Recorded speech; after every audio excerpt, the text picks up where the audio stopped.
This episode is brought with thanks to my Patreon supporters, because without them, I'd probably be dead. Hello, I'm a British person, and like every other British person, I have an abject fear of tap-dancing penguins.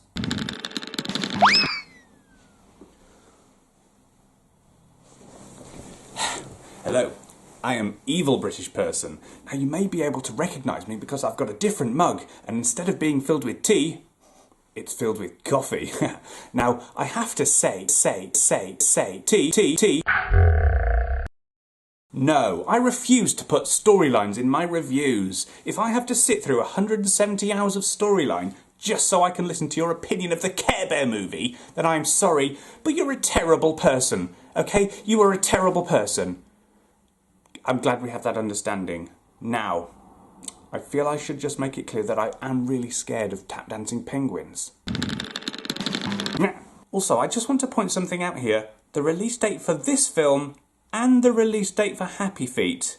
Can you see any correlation here? Both feature penguins, both feature feet, and both were released within the same month. I'm sure that's a little bit more than a coincidence, don't you? So, what is this Happy Feet related cash cow called? Tappy Toes.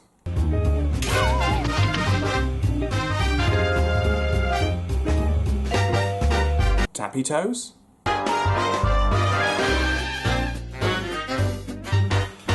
Do you think it's called Tappy Toes? Why did they feel the need to include the movie's title 3 times? In case you thought you were watching another dancing penguin movie that was released around the same time? Easy mistake to make, to be fair. Since the dawn of time, the fittest have survived. The survival of all animals on Earth is dependent on a linear sequence of organisms. Is this a movie ripoff or a history lesson? Get on with it! Commonly known as the food chain. I came for the penguins, but I stayed for the lesson on the food chain. And that's how it's been for hundreds of millions of years. Until now. Why? Is the entire animal kingdom vegan now? Bloody Tumblr. We then meet our characters, some stupid 2D penguins and some whatever the hell these things are. These are the skua bird. Thank you. A seabird of the family Stercorariidae. They are noisy, dirty, and just plain nasty little scavengers. Okay, didn't need their backstory, but... We're eating it raw, understand? Quick and easy. Raw? Why don't we just eat our own boogers? We do. Well, we shouldn't. Whoa! Was that funny dialogue? You know what? I think it was. The animation may be 2D Flash inspired and thrown together, but it's already got a laugh, which is more than I can say for the same point in Happy Feet. Yeah, I hated Happy Feet. What a load of shite. There's 90 minutes I'll never get back. The two skewer birds argue over who's going to snatch the penguin egg. Because we need to waste time. This movie's barely 40 minutes long as it is. And they do the old bait and switch, as described by these handy graphics. A bait and snatch. And narrator. Let's see the bait and snatch in action.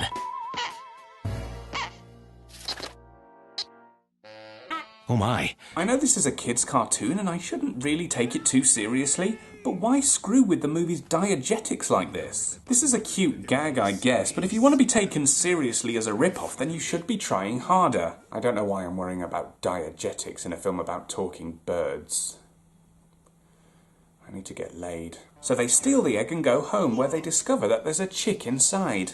And I'm going to gloss over the fact that these two birds are the only characters in this entire thing with a house and possessions, and just push straight on through to the fact that the egg contains a living, breathing penguin.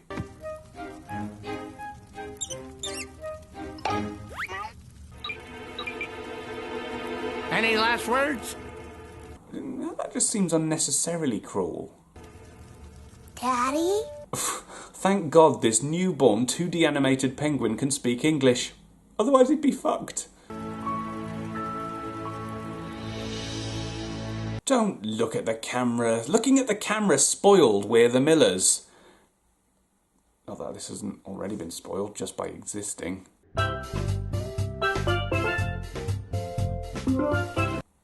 I'm not sure tropical music really fits with a movie set in the Arctic. 14 seconds! A new record! Am I warm or am I dying of frostbite? I'm so confused. We then go back to the baby's parents, Ozzy and Gertie, who are coming to terms with their loss. It happens to every couple, Gertie. There'll be other eggs. Whoa, this is really deep. Do you think maybe there's some way, somehow it survived? No, Gertie. Christ, I kind of want to just curl up into a ball and cry.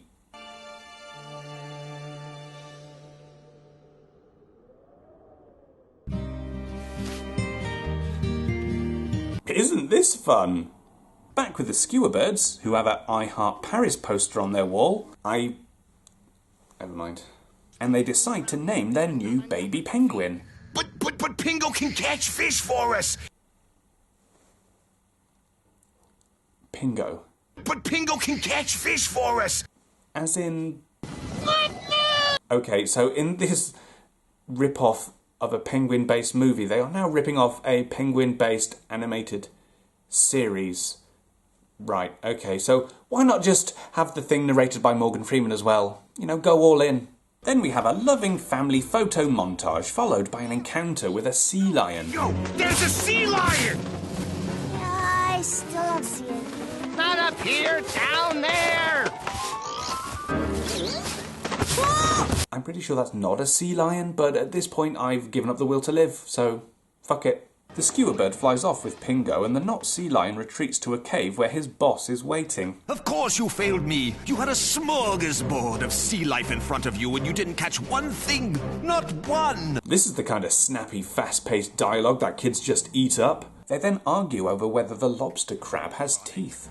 And for the record, hermit crabs don't have teeth. Then why did the animator give them to you? Pingo gets all sad because he's a penguin and will never learn to fly. But by God, if he doesn't give it a go anyway. 1, 2, 3!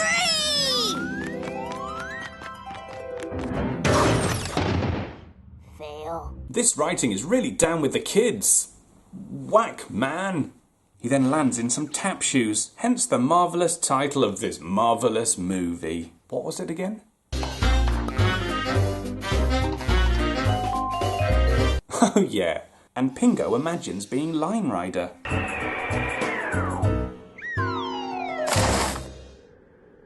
Epic fail. So dope, dude. Righteous. Pingo does some tappity tapping and this female penguin overhears him and gets all horny. So she asks Pingo to teach her how to do it the next day. But oh Jesus, their little rendezvous is cut short when the not sea lion comes back. But thank God for unlikely solutions as the not sea lion attacks. Oh, my head! Hurrah! The not sea lion breaks the news to his boss and they agree to launch an attack the next day. Subject to the same diseases, healed by the same means, warmed and cooled by the same winters and summers as a mammal is. After quoting every kid's favourite, The Merchant of Venice. The next day, and the lady penguin gathers her flock, or whatever the hell penguins gather in. I cannot be bothered to Google it, and instead I would rather write this sentence, then record it, and then edit it into this review, because I am just that damn lazy. So let's just see Ozzy and Gertie get hopeful instead. Maybe that tap-dancing penguin is our son. Listen to yourself, Gertie. Tap-dancing penguin? And who do you think raised him? Those ruthless little scavengers that snatched him? Yes, that is exactly what happened. Pingo arrives, but there's no time for tapping. A whole shit ton of not sea lions are approaching. So Pingo does the only thing that he can do in the middle of a humorless frozen landscape. He attaches cutlery to the feet of every penguin so that they can tap dance and force the not sea lions to leave. I am so emotionally satisfied right now. Which is only added to as Ozzy and Gertie realise that Pingo is their son and they're all reunited. Holy crap, what an ending! This thing has made my year. So that was Tappy Toes, a terrible 2D animated short which was made purely as some sort of money cash grab to take away from Happy Feet. It's bad, but some of the dialogue is funny and the voice acting is decent. And I'll be honest, I enjoyed it a lot more than I did the snooze fest that's known as Happy Feet. Man, this film is so... What word do kids use these days that means crap? This film is so jaundice. That'll do. Fuck it. Oh, hello. This is the point in the credits where your name would be if you were to support the show on Patreon. You'd also get access to old episodes of Shameful sequels that are no longer available online, as well as the chance to vote on upcoming episodes, which would be nice, wouldn't it? But if you would like to see more episodes of Shameful sequels and keep the show alive, then please do consider supporting the show at this link on Patreon. It would be absolutely marvellous if you could.